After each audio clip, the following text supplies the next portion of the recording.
Hey, what's up guys? Welcome back to my channel. My name is DeAndra and I am a business launch strategist here to help you start and grow your business. Today I have an exciting video lined up for you. I'll be sharing 5 essential tips to kickstart your business. Whether you're a budding entrepreneur or someone with a dream to start their own business venture, these tips will be valuable to you. So grab your notepads and let's get started.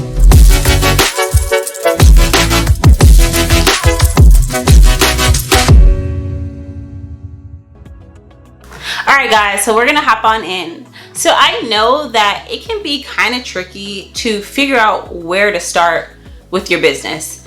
A lot of people have an idea, they've been thinking about it, pondering like, how do I start? And 9 times out of 10, you probably don't start that business because you don't know where to start. Needless to say, Google isn't any help either. They just send you to different blogs and videos, and it's just endless research to actually figure out how to get started. I'm gonna share 5 essential tips that you need to help you decide what business to start and how to get started. So let's get to it. All right, so tip number 1 is to set realistic goals and figure out what you're passionate about.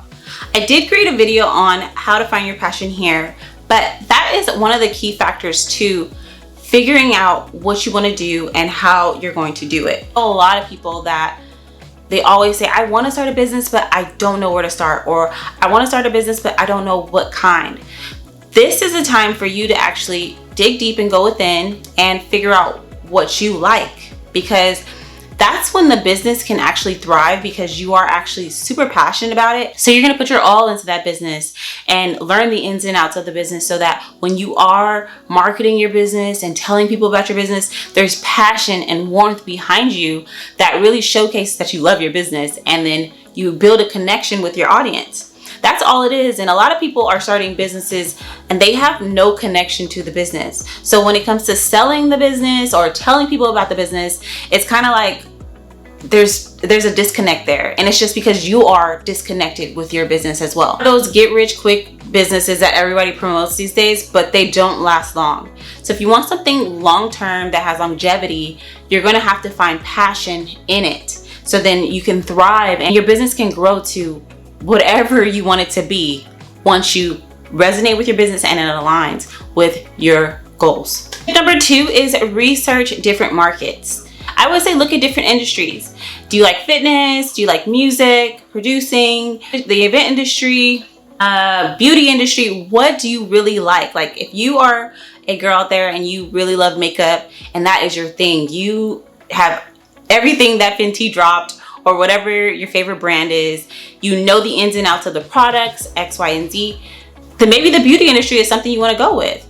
So you would just research. Obviously, there's millions of videos, online, articles, but I would say go in and try to do something different. And I know that's hard and easier said than done, but I would research the trends and see how I can shift it and create your own lane in that industry.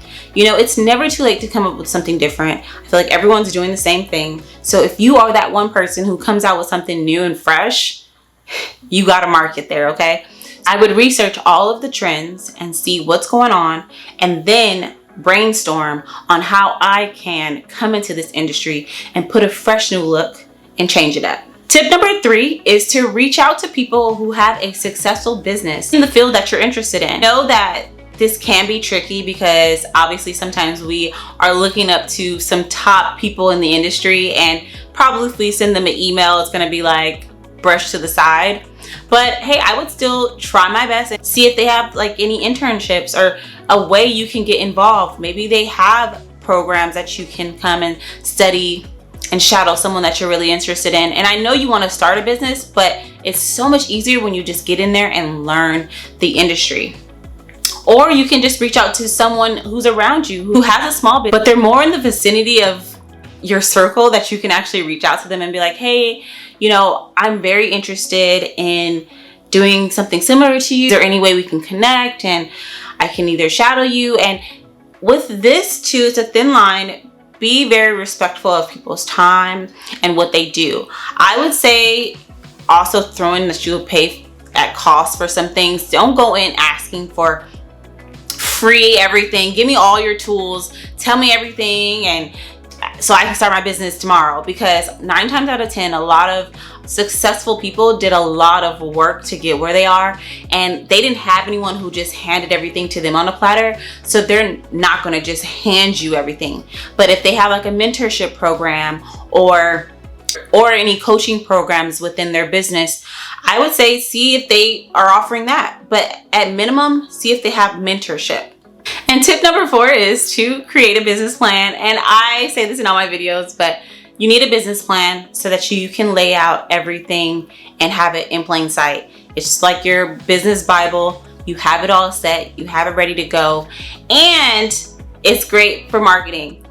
It's such a key factor for marketing because your ideal client's in your business plan and you created it. Trick 2, finding your clients, is just looking at your ICA. And if you haven't created an ideal client, you need to. And just make sure that that business plan stays flexible. It's going to change within time. You're going to start seeing new things popping into your business. You're generating new ideas. So keep it flexible and don't spend too much time on this part. Like, make sure it's like, you know, laid out and ready to go, but don't spend like forever making a business plan, because then you're never going to start your business. You got to get started. So make sure that you lay it out, you have a plan. You can even do a 1-pager, okay? A 1-page of what's happening in your business and get started. Tip number 5 is to test your idea.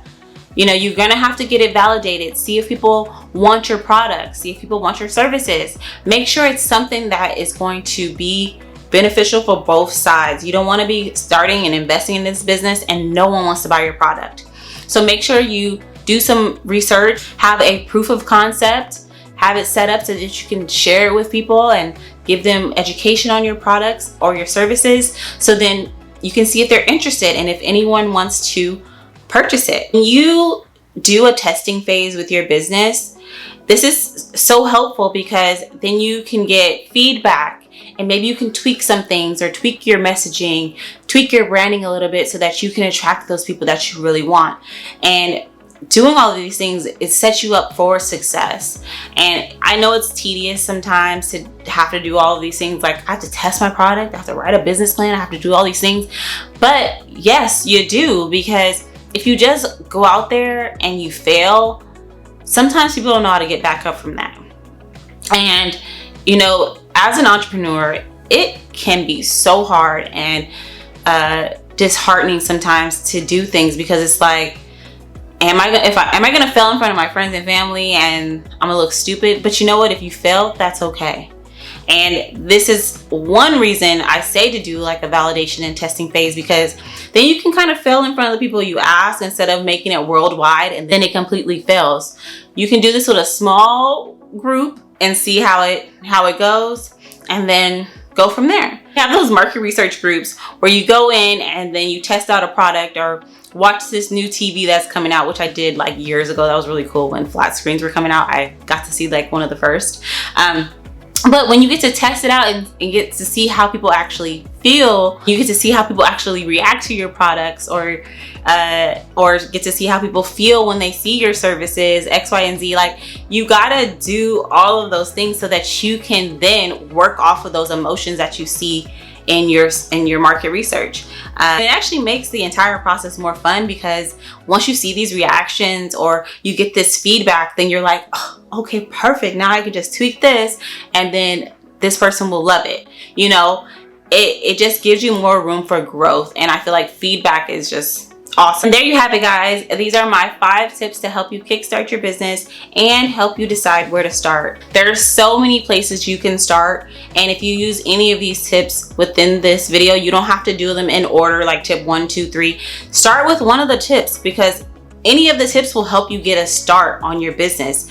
If you decide to reach out to someone, that's a start to help you. If you decide to create your business plan, that's a start to help you. If you do start testing out your products, that's a start. Like, you gotta get started somewhere, you guys. So make sure that you pick a tip, start with that, and get started. Stop sitting on your ideas. You guys are awesome. You guys have some great ideas out there and you're sitting on them. So get out there, get it going. And if you do need a business plan, I will leave my business plan below, and you can download that and get started with creating your business plan, because I believe in you and I know you got it in you, okay? Drop a comment below on which part of your entrepreneurial journey is making you overthink things or giving you a hard time to decide on what you want to do. Drop it below. I would love to know what are those key factors that are holding you back from actually executing your idea. With that being said, that's all for today's video. Thank you so much for watching. Make sure you like, share, and subscribe, and I will be back next week with another video. Peace, you guys.